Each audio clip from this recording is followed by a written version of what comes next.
Sarah, did you read the back of it?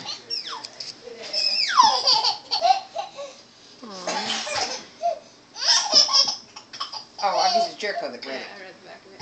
That's a good time. It's cute. See what my old preacher. Yeah, I'd seen him a long time. I was telling them he stepped off that step and was just doing like that. Logan's like, what are you doing, Grandma? Yeah. There's like 3 months.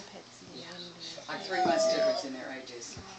That is, well, I guess there's 5 months. That is in January, he's in May.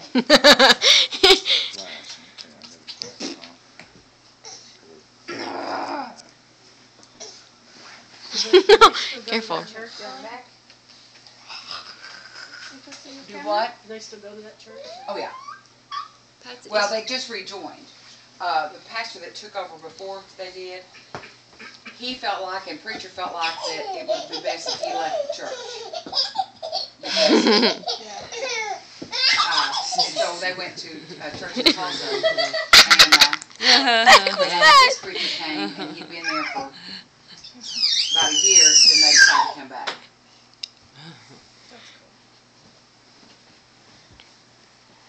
Can you get it, buddy?